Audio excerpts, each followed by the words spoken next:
So guys, I just made a decision. Reg and I were on the deck. Woke up this morning thinking we were going to build this fence, and I thought, I'm going to take down the animal netting and those poles. I was going to paint them black. I'm not that I'm frugal, but I thought it's not worth maybe putting a fence up. And then I decided I'm going to see if deer come through this area. I just got through spraying with my liquid fence. Here we go. Had an animal come in and chewed off the hose, so I have to put it into a small bottle. Somebody out there likes this liquid fence. It's probably not a deterrent to that little rodent or whatever. But I've already just sprayed up here. The only thing that deer really like up here are my few daylilies, and they don't care about the leaves, just the blooms. So if I stay on top of things, I may not have to worry about fencing this. I'm going to keep a look. You can see their hoof marks if they come through here. But it's like, it just was annoying, and it wasn't making me feel good, and it's all about our garden. Like every time we weed eated or mowed, we had to watch the fence, and it's just always putting it back up. And, so, yeah. This stuff really works if I use it. And particularly when, like the tulips are in bloom, and I saw one little hedge yesterday eaten off. So I went down and sprayed. None are missing this morning. I'm on top of that. So I think I look so much better. We're going to try it. If it doesn't, then we'll go to plan B, which is paint those poles, more netting. And I'm going to be a lot more conscientious about what I plant. I'm trying very hard not to plant anything that is deer edible. Although I love my hostas and I love my roses. That's the problem. So there's if a few things. You start seeing trouble there. Oh, down there, I keep it sprayed. And, how often have they ever taken them all off? They really haven't. Yeah. Just this week, I was down there, and one hadn't come through the ground. Everything else around this one hosta had not been touched, and just the one that hadn't come through the ground, so I sprayed it. But that's not why we're here. This just happened prior to me going down, because today, you know what we're doing? I was just thinking, I wanted to get a few things in the ground. I have what is that Arborvitae? What? I have an Arborvitae down there. It's not, I can't think of the name of it. I'll come up with it when I get down there. I have a Heuchera I want in the ground. I want to plant my Swiss Chard. I want to plant some cilantro because those are cool weather crops. Cilantro bolts in the heat of the summer. So you want to plant it again in August for the fall crop. And I am going to dig, and it's not traditional, but I have a big clump of daffodils that are through blooming. I'm going to dig them now because I always forget where they are once they die back, because you're supposed to let all that foliage die back. Well, my thoughts are, I'm going to dig them up, put them in the ground today, let the foliage die back. If I get a lot of blooms, fine. If I don't, they're in the ground, and I'll get them next season. So just a few little things. Get that arb in the ground that's down there because it's been in a pot. So let's go on down to the garden, and I'll show you what I'm doing. Here's this sickly looking emerald green Arborvitae that the deer have been eating on, but I was negligent this winter to keep it sprayed. But on the walk down here, you know what Reg said? He said, now that we've taken that little mesh down, I think we need to plant a few more plants. So we're taking a road trip after we plant this. I don't get to build anything. Yeah, so anyhow, this was given to me, and I put it in that pot, and it's not meant to be in a pot. This emerald green arbs get 4 feet wide to 10 to 15 tall. And so I'm going to stick it in this corner. We actually had 2 arbs at one time along this flower bed in these spots, and the beavers took them. The beavers. Well, we actually had 1, 2, 3. We've got the 4th one still standing. Yeah. The other 3 were taken out by the beavers. 2 were taken out by the beaver. 1 was taken out by those little bagworms. Bagworms. So anyhow, that was so. Now I'm going to put this back right in here. And when you take it out of the pot, I've already dug a hole. You don't want it any deeper than the pot it came out of. In fact, I'm going to put a little soil in there and raise it up a little bit for good drainage. And I'm going to add a little compost and a little bit of its soil that was in this. This soil here is really good. It has a little bit of clay, a little bit of sand. And I'm going to put some biotone in here too. Yeah, that's going to be fine.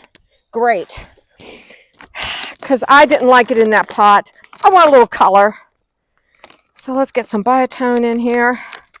for the roots. And when I'm done today, I'm going to spray it real good with my liquid fence. So I'm going to stick that right there, just like that. It's going to rain tomorrow, so I'm not going to water it in today. And then I'm just going to fill this back in with the soil that came out of this hole. And I think it's going to be... That soil doesn't look too bad. No, the soil is really nice. So we'll just dig this in. We'll get it watered in from the rain that's coming through the weekend. I was going to come out here and just garden alone. And and then I... You decided to bring me along. Yes. Reggie's like so good.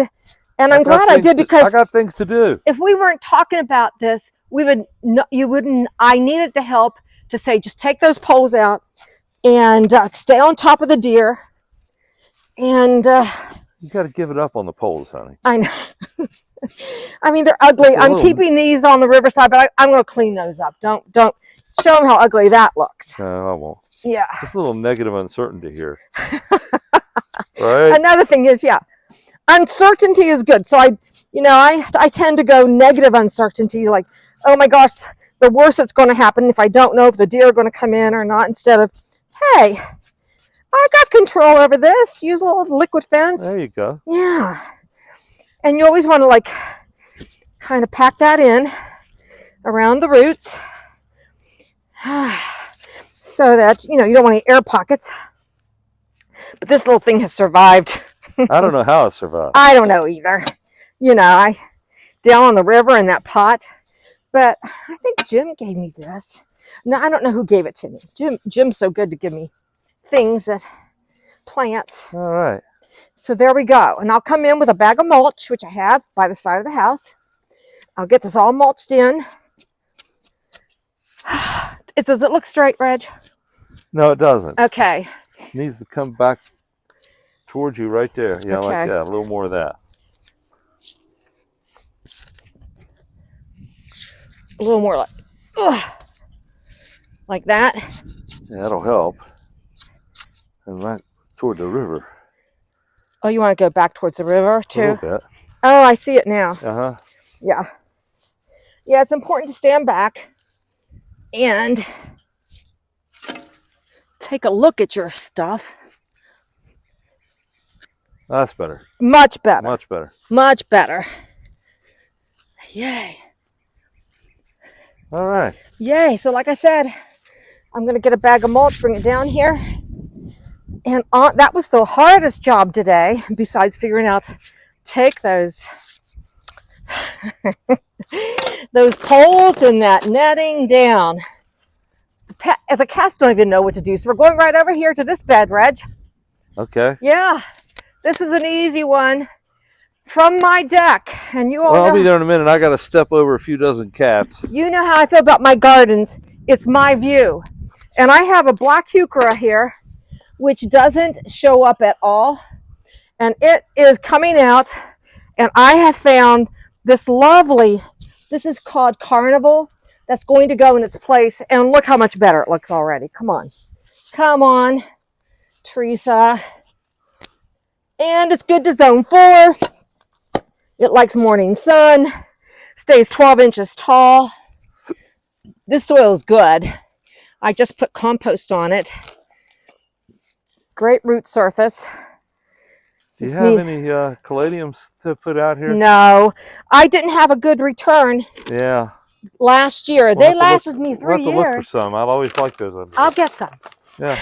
Yeah. Just tell me what I should get, and I'll buy it. Well, I know but they did come back. 3 years I dug them and brought them in. So I put a little biotone in the hole, and look at that. So much better than the black. And I'm going to put this black one. I'll put it in a pot with some compost, which is right here. And I'll find a spot for it. Right here. Stick it in there like that. You don't have to be real gentle with your plants. And I need to make a little tag for Carnival. I'm going to keep the tag right here. Oh, this makes me happier. Look at that already. The colors are just so much brighter. Yeah, I'm more curious as to what Midge is digging up over here. I don't know. She might help me dig up these. Give you a few holes there. I know. Fill in. Anyhow, and then here's the clump of daffs that I'm taking out and dividing. They're this big clump, and they didn't have but a few blooms, and they're just too thick. And every year, I think I'm going to do it, and I haven't done it. So this is the day. And then, like I said, it's not the traditional way. They tell you to wait till everything's died back, but I won't remember. And I have another clump over there too, all yellow ones that once they quit blooming, I'm going to dig those and get them separated. So I'm going to take these out of the ground, put a few right back in the soil. Look at that. I can't see them. Oh, I'm sorry. I'll set them on there. Oh, yeah, there we go. Yeah, I mean, they're just so full. So I'll take a few out right now and put them back in that hole.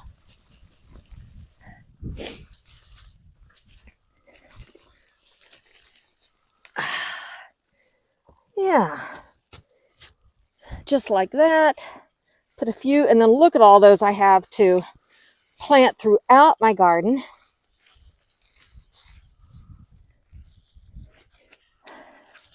I've got some compost. I'm separate them out a little bit. What I'll do is I'll come back, plant those off camera. It's not a hard job. You just come in and put them in the soil, and those will get put throughout the garden. Get the compost right there. And just like that. Now they have room to breathe. And all right, that is what we're going to do today with this clump, but not on camera. Once you see daffodils put in the ground, there's that. I'll come back to those. Keep the soil down here. Now, let's go to, I'm planting Swiss chard and cilantro. Cilantro, yeah. Cilantro. Come on. Before I start planting, guys, if anyone locally would like to have a great big pot of lamb's ear, makes a beautiful border, you can have that. I have 2 Indian giver daylilies, which are gorgeous. They're beautiful. Yeah. They're beautiful. Yeah. They're big producers. They have lots of scapes with lots of blooms. And you'll see that in the picture. And then maybe this black heuchera too. Yeah, if somebody wants a little heuchera, if anybody wants a little heuchera, but just, message me, text me, and all of these could be yours. Just come by and pick them up. But right now, I'm going to come over here. This is my garlic that looks so amazing compared to. It looks so much better than last year. I know. I think it's redirecting the water coming off the downspout. And the rain barrel's hooked up today too. I mean, for a couple days, and I was able to get water for that. But what I'm doing with this fork is just turning the soil over. This is where my Swiss chard's going to go. And I top dressed it in the fall with compost. And then with this leaf mulch in here, it should be really good. Yeah, it looks really mulched back in here on the backside there. I know. Leaves. Some vegetables will go back in there, like some peppers. And so anyhow, when you plant your Swiss chard, now's the time of year, early spring, get it in, and all you do is you plant them just a ½ inch deep. And the one thing about Swiss chard, they're cut and come back. The flavor is so good for this green. I don't dislike kale, but this is such a better flavor to me, and they're pretty, and I put them in everything. So we're going to plant our Swiss chard. Like I said, one little row. You'd be surprised. You plant a row, and it will grow all through the fall, keeping it moist. So just a ½ inch. And it's supposed to rain tomorrow, but I've got water here. The seeds are great big, so it makes it easy to plant those. And you can space them apart. I'm going to put a couple. Oh, the water's dripping out. There we go. You can always thin your Swiss chard once it comes if you think it's too close together. I've never had a problem with it. It feels so good planting anything. And our weather here in West Virginia, Western West Virginia, Zone 6, has been above average. I'll save these for next year. I'm just going to cover these up. I'm going to water them in, just so I know. And hopefully in a week to 14 days, we'll see some germination. Water those in.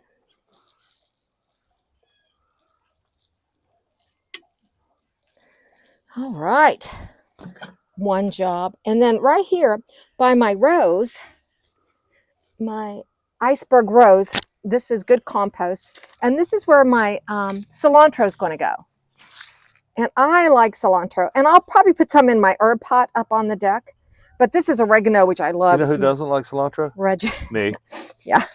So the cilantro only needs to be planted a quarter. But you know, it's funny, because if you let it go to seed, yeah, you take those seeds, and I grind it up for coriander, and I use that in all kinds of recipes. Absolutely. Yeah. So you'll be thankful that I have this. So let's just put these are 1/4 inch deep. So they don't have to go too deep. Just compost. I just got everything fertilized in compost, you know, guys. So we'll put the cilantro in the ground. Nice big seeds, yeah, coriander seeds. Coriander. And down here, what I'll do, I'll let it go to seed and just let the seeds drop where they may for next year. But I will plant in another week or two in my herb pot because I like it. All right. This feels so good. I'm so happy. Cover those up, get them watered in. And then like I said, in August, you can start from seed. If you buy plants, I would hold off until the frost because they've been grown indoors. But if you plant seeds, it's okay. They can tolerate a light frost. They can take the high 20s, even if they come through the ground and we have a fluke, little bit of coldness. So they're really a good, they're just like your greens. They can tolerate it. Spinach, kale, Swiss chard. Get those watered in. I think that's, yeah. How is that? Is that all I was going to do today? I love it. So anyhow, we have made some big decisions that weren't even on the list today with the fence. I do have liquid fence. Do you have any negative uncertainty about the fence? None. No negative uncertainty. With me, if I make that decision, then I go right with it. So I'm going to be positive, and I'll keep my liquid fence on that upper garden and all the gardens actually. But first planting of the season, and we're going plant shopping from here. And Reg said he wants more. So thanks for watching Gardening on the West Fork. Spur of the moment, a little bit of gardening, and thank you for watching. Again, if you want any of these, just give me a text. Thanks. Bye.